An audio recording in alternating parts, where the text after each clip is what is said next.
Hey folks, it's Theo. Welcome to this TBU special here on the Batman Universe YouTube channel. The gang is back together. It's Theo, Steph, and Ian. Hey guys, how y'all doing? Yay. So, here's the deal.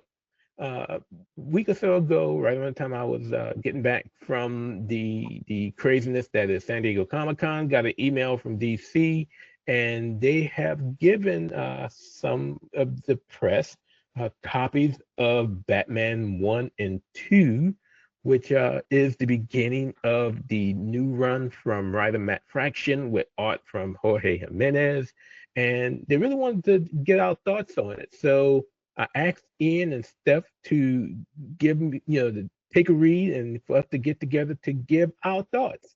And so here's the deal. There will be no spoilers. Everyone's agreed we're not going to spoil the book. We will only talk about the things that pretty much known already. So if you want to get some prep, the episode dropped today. Take a look at the latest episode of the Batman Universe podcast. Ian and BJ are getting themselves in the Matt Fraction mode by going over Matt Fraction's run on Hawkeye. And when I saw the cover image that Ian provided for part one of this two-parter, it really made me wonder because the covers were so similar. But Ian, before we get into Batman 1 and 2, you want to give a little insight as to what fans will be seeing in the next two episodes of the Batman Universe podcast?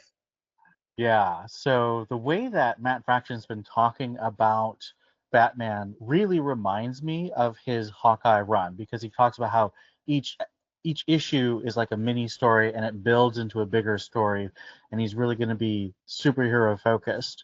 And Hawkeye is very similar in that each issue is kind of its own little story and it all builds up in layers to the end in issue 22.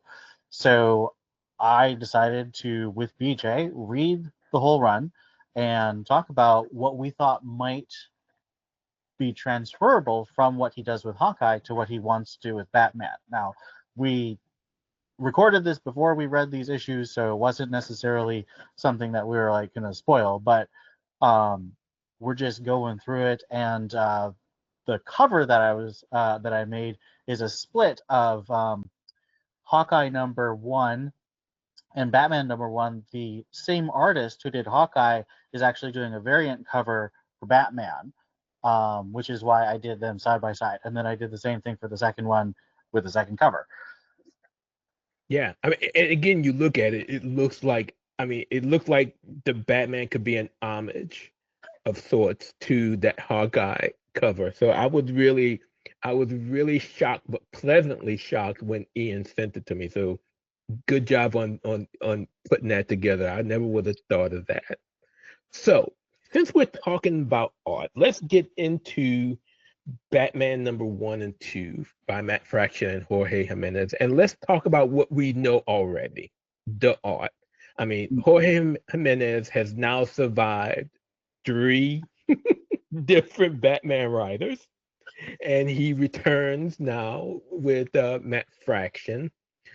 But I guess, and Ian, you've talked about this in the past. There always seems to be an evolution with Jorge because we see it again now with this new suit Batman has. What are Mhm. y'all thoughts on the new suit for Batman? He kind of goes back to the old school blue and gray.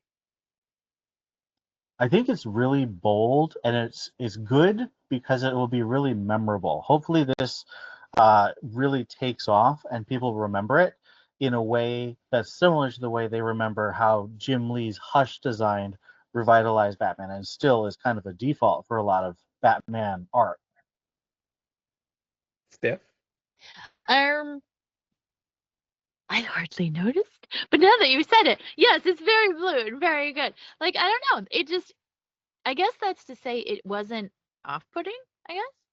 I mean anything Jorge does, it's just fantastic, especially Scruffy Bruce. But but this is fun. This is a really nice Batman. It Yeah, isn't like grungy or too modern or something. Like, yeah, going back to the blue really kind of brings us down to like a nice Batman level instead of trying to be something else. Yeah, and at first when I first saw it, I kind of thought back a little bit, if you all remember, and I want to say it was in the JT run where he did kind of the concept variant covers, Hmm. and he had Batman in, but it was all gray in that one, and this suit almost looks like a play on that. But then again, like Steph says, he kind of brings it back down and brings it back home to what we know would be in the blue and the gray. And I really did. I really do enjoy that.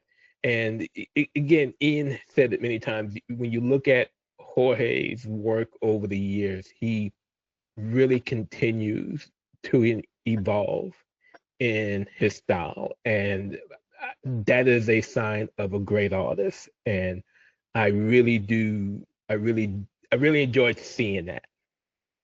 But let's get into my next question, moving a little bit away from the art, because we're going to get back to it. But we now have a second writer, and this is again not something that's not unknown, but we seem now to have another writer that is going to focus a lot on Tim Drake during his Batman run. Chip Zdarsky did it during his run, and he was very intentional with it, to the point where he said multiple times in multiple panels that that's what he was looking to do. And now it looks like Matt Fraction is going to be going in that direction as well. Do you guys have any thoughts on that? Hopefully, this isn't spoilery. But one thing I liked about this is there is time out of the suit. There is time for Tim to be Tim and not Robin, and there's time for Bruce to be Bruce and not Batman. And their relationship out of the cowls and in the suits. And regardless of even what Robin we're talking about, I really, really like that. Because I think it just adds depth. And the way it's portrayed in the story, it adds depth to the action scenes, to the whatever's going on. So for me, it's not so much that the focus is on Tim, it's that it's a good focus at all on any on any Robin, whichever Robin it is. This is the way I like it to be done. Is we are focusing on Tim Drake and on Robin and on another Robin and when he's in Robin and Bruce and Batman. And so I like that a lot because I like the human beings and not just the superheroes. Ian. I am I'm both surprised and not surprised. I think it makes sense if you look at Fraction because he's basically the same age as Zdarsky. So he would have grown up reading comics in the 90s. And so his Robin would be Tim. I don't know if it's because, Damian has the Batman and Robin book or if it was Fraction's choice. And we don't know. I mean, we're just talking about the first two issues where we have these two covers and we've read them. But we don't know where he's going. Each story, I would say, doesn't necessarily. It's not what I would have predicted. When I read issue 1, I had a great time, and then I read issue 2, had a great time, but I wouldn't have predicted issue 2 from what I read in issue 1. So I can't say from issue 2 what I think issue 3 or the future. So he could bring in so many other characters, or he could just focus on these two, or it could just be a cameo and the rest is just about Bruce. I don't have a strong sense of it. I really liked the second issue. I thought it did justice to all the characters involved. And if he chooses to focus on Tim, I think that makes sense. And as a fan of Tim Drake, I will enjoy that. I do, of course, still don't understand why he couldn't be Red Robin. I think that identity was fine. But DC has moved away from that for how long is it now? Which is funny because years. his 7 years. costume is entirely red. And Yeah, so it's a he very looks red even more Robin. like a Red Robin now than he did before. Exactly.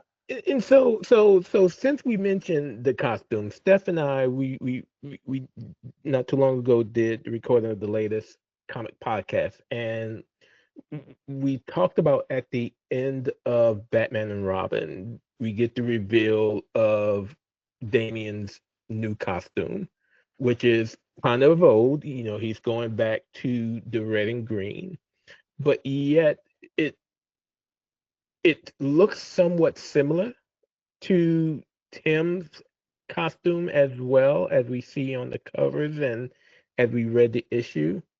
Um, When you say do Tim's you costume, do you mean his new costume or his his new original? costume? Oh, His okay. new costume.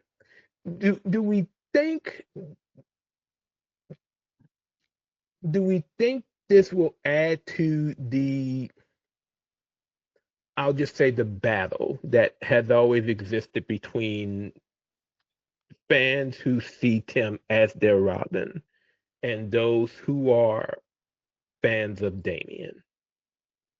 Because there are some slight differences, but they're also similar, and especially considering they're changing it at the same time. I'm a little sad that we're moving away from Damien's gray suit because I thought that was so beautifully designed, and I really liked the stories he was in. Um, I just thought it made him stand out and really fit his character. I have nothing against the new suit. I think it's well designed, but I don't know. I'm kind of sad about the old suit losing it.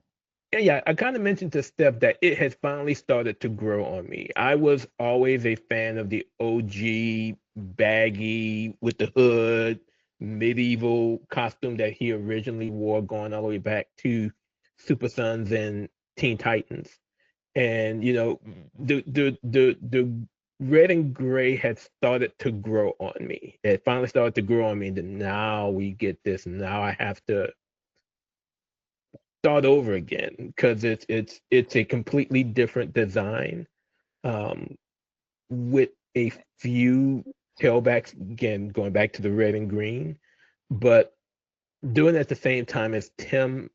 I don't know. It just it doesn't make sense. I think it's I think it adds to their quote unquote Robin problem that they always bring up from time to time. Yeah. I couldn't figure out how to show part of my screen, but here's what we're talking about. Now, I don't see because the colors are different. I don't know what's up with this belt. Hopefully that's just an artistic interpretation of whatever this belt is.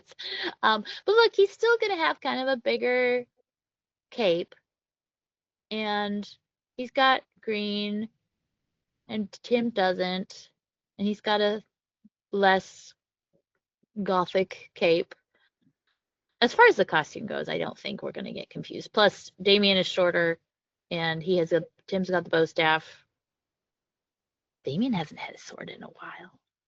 But anyway.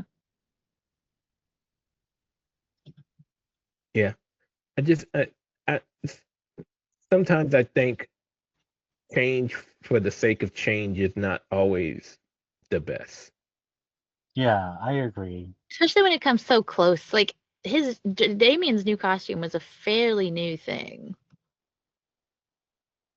Although Yeah, everyone hated Tim's brown suit. I hope yeah, everyone Tim's yeah. Let's not Wait, ever go back. Let's not are we ever talking go about the back to Drake Drake. suit? the Drake.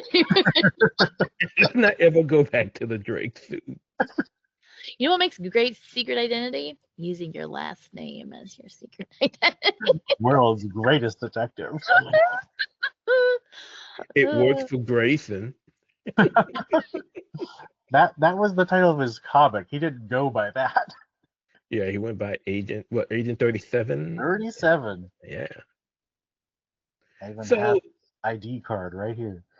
so let's talk Nerd. issue one again. Again, spoiler free. I can do this. Spoiler free, which is really tough for Steph being the Virgin Ears queen. But see, that's why I have to have the virgin ears because I have no filter, and so I need the virgin ears so I can not. That's why I'll never be a secret agent. So Ian, thoughts on issue one? I really liked it. I really liked how it went in some unexpected directions. It had really good expected moments, but also the ending was very satisfying in a way that I didn't expect when I started the issue. So I really liked that, and I'm looking forward to more of that kind of structure. Steph. I'm going to skate the line of spoiler. Um, I have been complaining lately on the podcast about the Batman I like is the one that has faith in the criminals. He wants them to be reformed. We've seen it in Clayface. Catwoman obviously gets engaged. There's Harvey Dent often has come back. Now we've got the Riddler in Batman. But he wants to believe that people can change. And lately he hasn't. And it's been really depressing and really sad. And I feel like this issue is giving me hope that this is the Batman that we're going to have in Mad Fraction's run. And that makes me very happy because I loved this issue so much. I think I knew we were going to talk today, so I messaged you guys. I was like, this is the most normal thing in my life. Oh, it's so good. So You guys are I don't think we are spoiling that the villain in question in this issue is Killer Croc, because there are pages that are out there okay. already. Okay, good.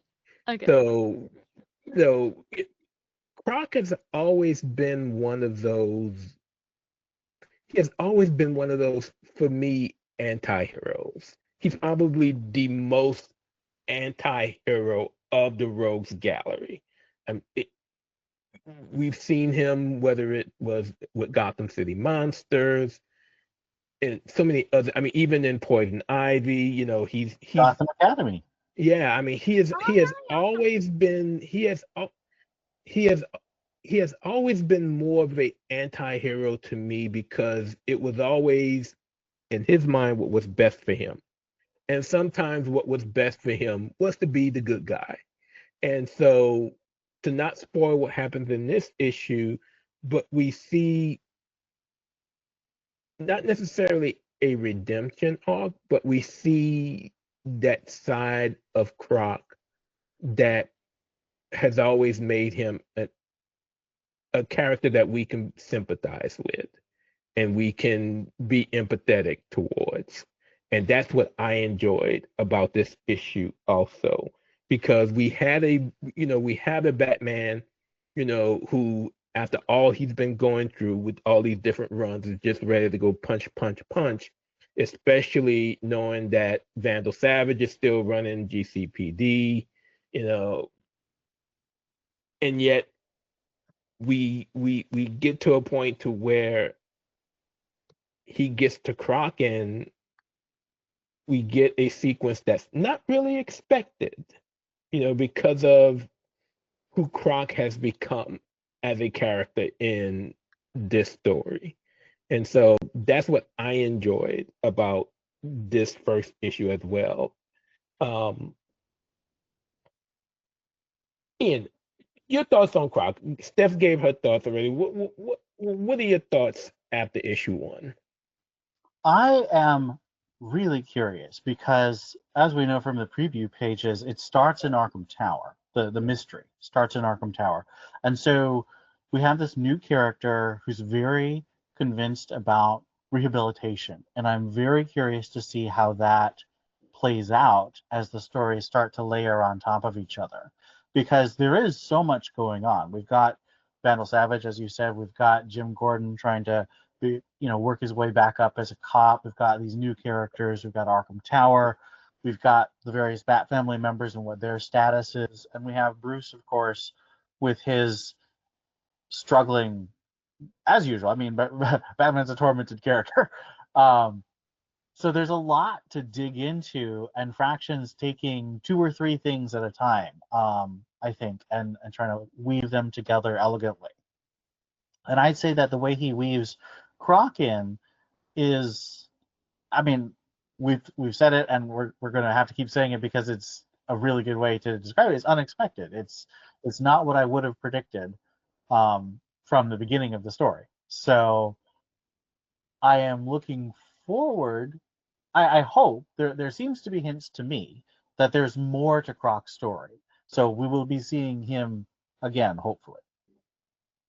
Yeah, because as we get into issue 2, I mean, the story with Croc, at least in what we get in issue 1, ends in issue 1.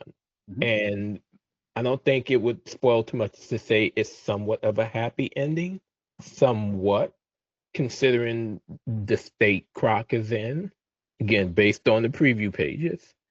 And going into issue 2, it it it's tough to talk about it really a lot without spoiling what happens at the end of issue 1, which was really funny. Um, but not once you get into issue 2. But it really makes me wonder, it really makes me wonder how, going back to how Ian was speaking with Fraction's run on Hawkeye, how he's going to take these mini stories while building an even bigger one. And I'm wondering if the bigger one is going to be centered on Vandal Savage, because we do know that he is still here. He is still commissioner of GCPD. And I don't think we would get in trouble by saying he is already in both issues and plays a even bigger role than we've seen in either Zdarsky's run as he becomes commissioner, or the parts that he appeared in Ron V's run. So let's talk a little bit about Vandal. Could he possibly be the center point? Is it too early to tell, or could we see him being the center point as the big bad of Fraction's run? Because I would think that his time as commissioner can't be forever. I mean, he's been commissioner at least a year now, maybe a year.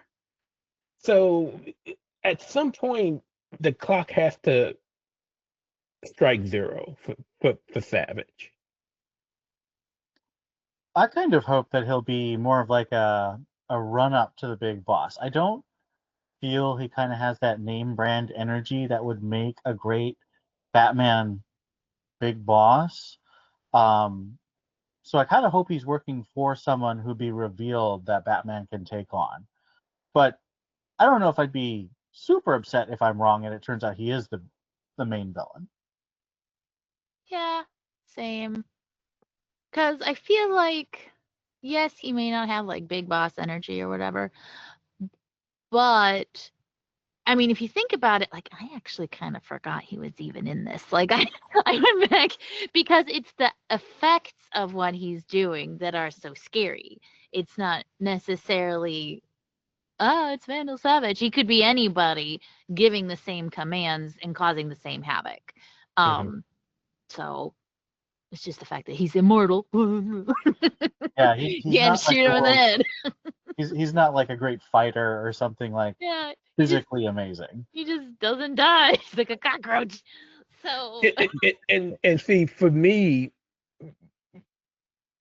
before it was revealed to just be comical, I was wondering if Elixir was at some point going to be revealed to be the big bad, until it was revealed that they were a bunch of nothing. And I think at some point, Savage has to move to the center of the story. And again, he may not be the big bad, but at some point, he's got to move to the center of the story, because at some point, he has to move out of the commissioner's office. I think, Jim Gordon going back as a B cop is the precipice of him becoming commissioner again. And so, with that being said, something has to move Savage to the focal point in order to move him out.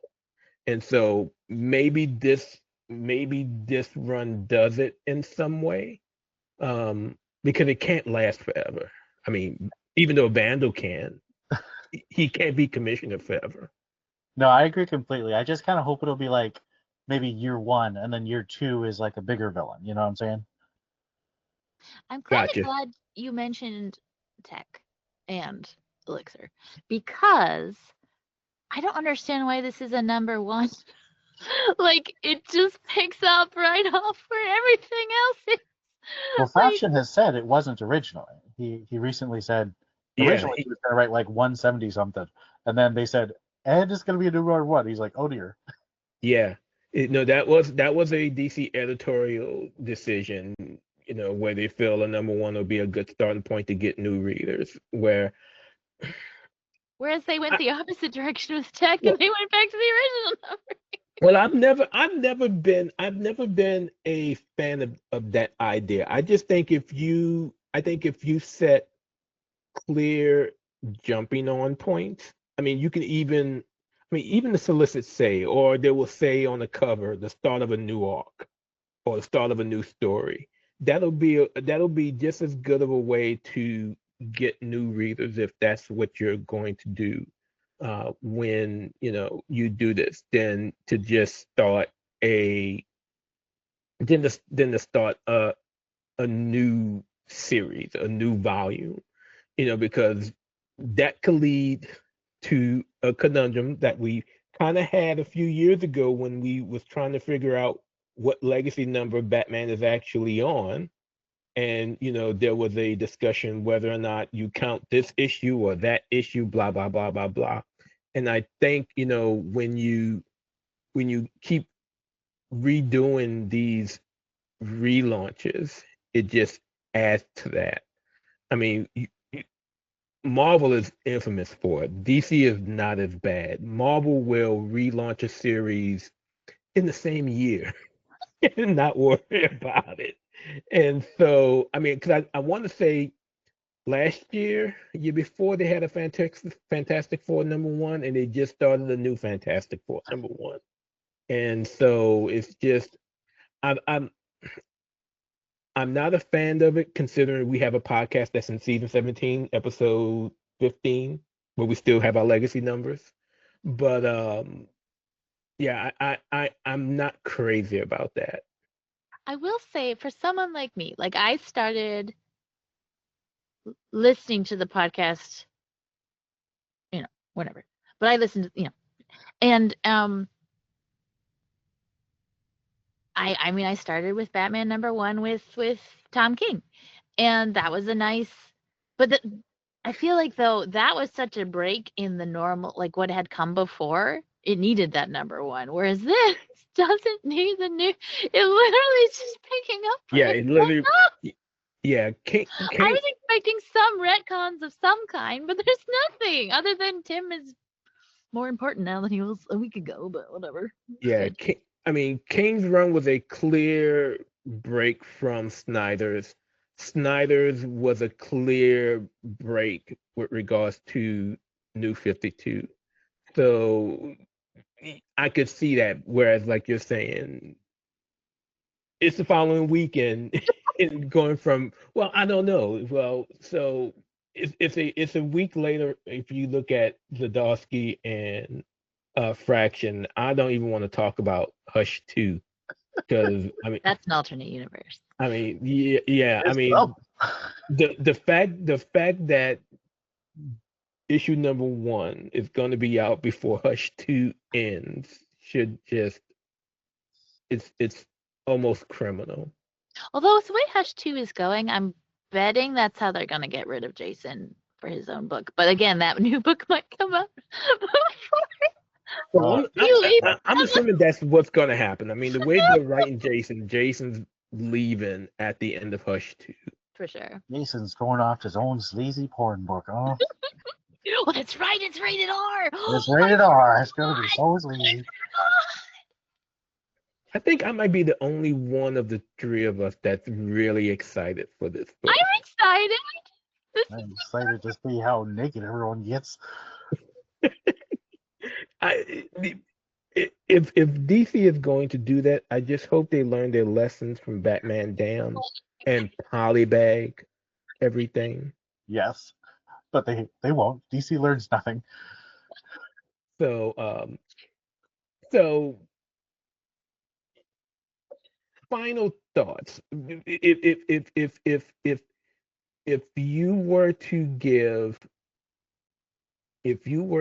let's give some ratings to Batman number 1 and then Batman number 2 on levels of excitement, considering what we've read. Steph, what would you give it out of 5 Batman number 1, 5 new Tim Drake costumes? Why does he need so many? Unless I give it a 1. No. Batman number 1, I definitely give like a 4.5. Like, it was adorable and it was so cute. And like, this is the Batman I want. This is the Batman I wish Chip Zdarsky had written. I love this Batman. I really do. And then the second one, Out of 5 Batarangs. I like Battery. I give it 4. I don't think I enjoyed it as much because the end. When I got to the end, I just feel like this plot line's maybe been done a few 100,000 times. But Tim was kicking butt and taking names in this issue, and he was Yeah. I very don't good. I Tim don't think made we'll get in, I don't think we'll get in trouble by saying Tim kicked some major butt in issue number 2. Yes, Tim was very cool in issue number 2, and just the flow of it. And again, the relationship is what's being focused on, even though there's kicking, butting kicking. There's also relationship, and that's what I love about Batman. And so, even though when we got to the end, I was like,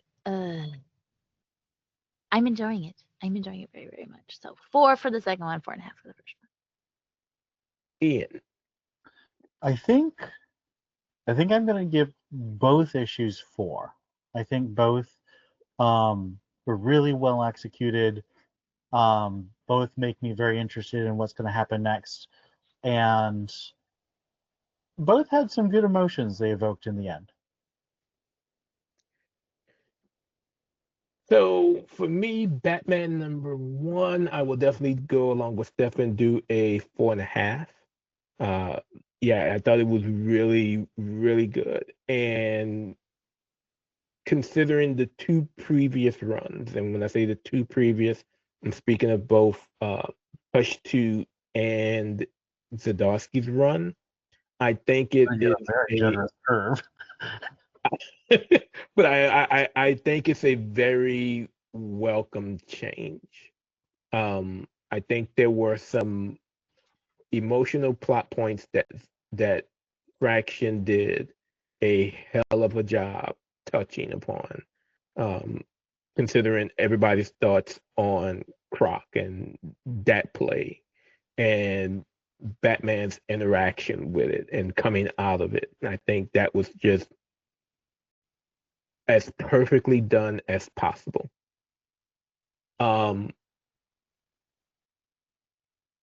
Issue 2, I'm probably going to do a 3.75. I had somewhat of the same thoughts as Steph did, especially at the end, where the Vandal Savage is basically making Batman and Robin, public enemy number 1. That's never happened before. But Read this before a few times. yeah, but without spoiling how it happens, that's what happens. But again, it's something that's been done before, but it's I think it adds to this whole Robin problem that DC keeps making up, because we have a Batman and Robin book, and now we have an issue where they're saying Batman and Robin when it's not, where it's Batman and Robin, but not, and so I think it adds to not necessarily the confusion, but the conflict that will always exist between fans of certain characters.